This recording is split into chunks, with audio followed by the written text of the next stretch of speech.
Oke, sekarang kita udah ke bagian 3 ya. Lanjut ke pembahasan soal nomor 47 sampai nomor 50.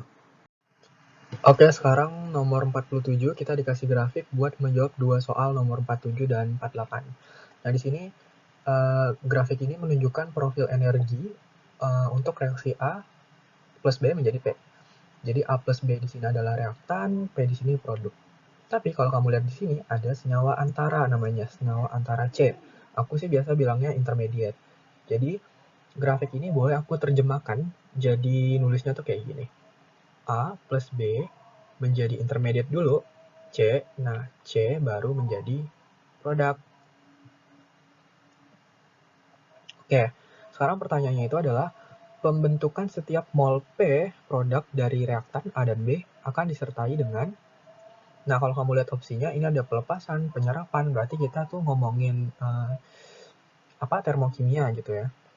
Oh ya, di sini opsi D dan opsi E itu nggak ada. Ini tuh aku dapat soal dari internet, kayaknya kepotong deh. Tapi tetap bisa dijawab ya. Nah, kalau kita ngomongin pelepasan dan penyerapan energi kan kita ngomongin ekso dan endo gitu ya. Dimana reaksi eksoterm itu dia akan melepaskan energi. Sedangkan endoterm dia kebalikannya. Dia menyerap ya, aku tulis menyerap aja deh. Nah, di mana reaksi eksoterm itu dicirikan dengan nilai delta H yang negatif. Sedangkan endoterm itu positif. Nah, aku coba lihat YouTuber lain gitu kan, jawabnya gimana. Mereka tuh cuman bilang kalau misalnya grafiknya itu produknya lebih tinggi daripada reaktan, maka dia endoterm. Dan sebaliknya. Tapi itu nggak menjelaskan gitu kenapa, dia nggak jelasin kenapa. Dan itu menurut aku bahaya gitu untuk kamu cerna, kamu telan mentah-mentah, kamu hafal mati. Soalnya ntar kalau soalnya dibolak-balik, kamu bakal pusing sendiri gitu, nggak dapet jawabannya. Jadi, kenapa EXO itu negatif, kenapa endo itu negatif, itu dari fungsi keadaan namanya. Jadi, entalpi itu merupakan fungsi keadaan. Fungsi keadaan itu apa? Eh, Fungsi keadaan itu kita tuh cuman memperhatikan keadaan akhir, which is di sini tuh produk, dengan keadaan awalnya aja, reaktan. Tanpa memperhatikan proses gitu. Intinya kita cuma nyari selisih produk sama reaktan gitu. P dengan AB, A plus B ini, tanpa memperhatikan prosesnya. Nah, sekarang eh, kamu bayangin kalau misalnya P, untuk grafik yang ini deh, untuk grafik ini P-nya itu kan lebih tinggi ya, produknya itu lebih tinggi energinya. HP, aku tulis HP aja, H produk, itu lebih positif gitu ketimbang yang AB. H reaktan atau HAB itu negatif nilainya. Maka kalau ininya besar, ininya kecil, besar kurang kecil kan hasilnya positif ya. Nah, makanya dia itu endoterm gitu. Makanya reaksi grafik endoterm itu, grafik endoterm itu dia reaktannya itu lebih rendah daripada produknya. Nah, sedangkan eksoterm kebalikannya. T delta H produknya itu lebih kecil ketimbang H reaktan. Jadi kamu bayangin, kalau kecil dikurang yang besar, kan hasilnya bakal negatif gitu. Ini tuh eksoterm.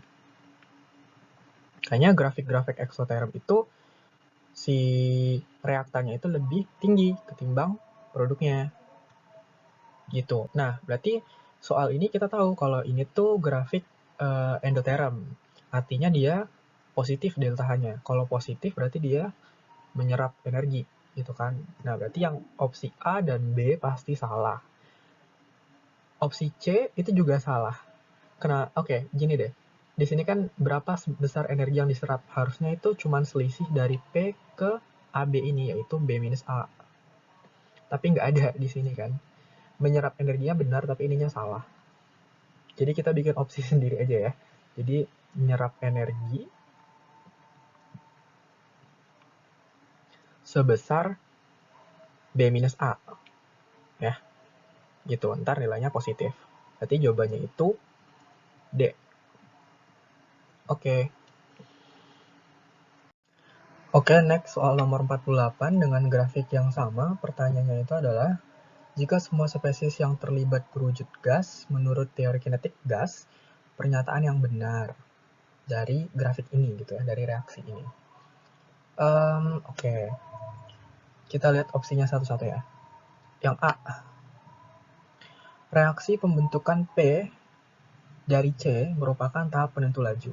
Nah, tadi ya aku bilang grafik ini tuh boleh aku terjemahin jadi kayak gini. C itu intermediate ya. Nah, tahap penentu laju. Tahap yang menentukan laju itu yang ini atau yang ini? Tahap penentu laju itu adalah tahap yang lambat. Aku caps lock nih, karena penting banget. Tahap penentu laju itu adalah tahap yang lambat. Kenapa gitu? Soalnya kalau tahapnya lambat, berarti kan dia bisa diamati gitu ya. Nanti aku kasih ilustrasi di akhir. Nah, sekarang pertanyaannya, tahap yang lambat itu yang mana? Apakah dari A plus B ke C? Apakah yang ini? Apakah yang, aku kasih nomor ya, apakah yang 1 atau yang 2? Kita lihat di grafiknya. Tahap yang lambat itu kalau punya energi aktivasi yang besar. Jadi, lihat di sini. Dari A plus B ke C itu energi aktivasinya segini. Nih, bukan yang ini ya, bukan ini nih. Ini bukan segini. Ini salah. Karena energi aktivasi itu adalah energi yang dibutuhkan suatu senyawa di sini A plus B sampai ke puncaknya gitu. Jadi dari keadaan awal sampai ke puncaknya. Segini. Sedangkan energi aktivasi yang dari C ke P yang mana adalah opsi A itu kan yaitu segini. Nih, ini EA2, aku kasih nama deh. Yang ini EA1. Ini EA1. Nah, yang lebih besar kan energi aktivasinya yang EA1 kan. Berarti yang lebih lambat itu dari A plus B ke C atau reaksi yang kedua ini. Maka yang sorry. Reaksi yang pertama. A plus B ke C itu kan reaksi yang pertama. Yang ini. Maka yang menentukan laju itu yang ini reaksi yang pertama, bukan yang ini. Berarti opsi A itu salah. Oke. Nah, terus yang B. Pada temperatur yang sama, tetapan laju reaksi pembentukan P dari C. Oke, ini berarti yang 2, reaksi kedua, lebih besar dibandingkan tetapan laju pembentukan C dari A plus B. Oke. Dia nanya dari sini ke sini, itu tetapan lajunya lebih besar daripada dari sini ke sini, gitu kan. Nah, tetapan laju atau konstanta laju ya. Jadi kalau kamu bisa kan nulisnya gini, laju sama dengan K dikali konsentrasi apa gitu, X, pangkat ordenya, gini kan. Nah, konstanta laju itu yang ini. Nah, tapi kita nggak punya data gitu. Kita cuma punya, ya kira-kira inilah energi aktivasi gitu kan. Nah, untuk yang B ini, kamu perlu tahu ada konsep yang namanya persamaan Arrhenius. Gitu, jadi di kinetika tuh ada belajar ini. Aku agak heran deh, di SMA emangnya ada belajar ini ya? Emang kalau di kuliah ini masuk kimia dasar sih. Jadi, persamaan Arrhenius itu kayak gini. K sama dengan, K ini adalah konstanta laju ya. A eksponen minus EA, energi aktivasi, dibagi RT. Persamaan, konstanta gas ideal kali suhu, temperatur. Nah, kamu lihat di sini. Nilai K itu berbanding terbalik sama energi aktivasi. Artinya, nilai konstanta akan besar. Konstanta laju akan besar jika energi aktivasi kecil. Gitu. Dan kebalikannya ya, kalau konstantanya akan kecil jika energi aktivasinya besar. Nah, sekarang balik lagi ke opsi B. Pada temperatur yang sama, tetapan laju pembentukan P dari C berarti EA2 energi aktivasinya kan, itu lebih besar ketimbang dari A plus B ke P. Nah, kamu perlu tahu kalau dari A plus B ke P itu energi aktivasinya total semuanya ya. Gitu. Jadi dari awal sampai ke puncak tertinggi itu itu kuncinya energi aktivasi. Segini. Berarti kan yang lebih kecil energi aktivasinya itu yang ini, yang EA2 lebih kecil. Kalau lebih kecil, konstanta lajunya lebih besar. Jadi benar ya. Jadi opsi B ini benar. Jawabannya tuh B. Nah, sekarang cek yang lain, yang C. Yang C, senyawa antara C pasti akan dihasilkan jika sudah terbentuk senyawa teraktivasi AB. Nah, kamu lihat sini, AB, ini C. Nah, ini tuh agak ambigu sih sebenarnya. Memang benar, senyawa C itu baru akan terbentuk kalau AB itu udah ada. Tapi apakah pasti? Nah, itu belum tentu ya. Karena senyawa AB ini merupakan senyawa teraktivasi kompleks namanya, activated complex. Jadi, dia tuh nggak stabil. Dia tuh bisa aja balik menjadi reaktan ketimbang menjadi C di sini senyawa antara. Nah, pada termodinamika, sesuatu atau apa ya, zat yang stabil itu dicirikan dengan energi yang lebih rendah.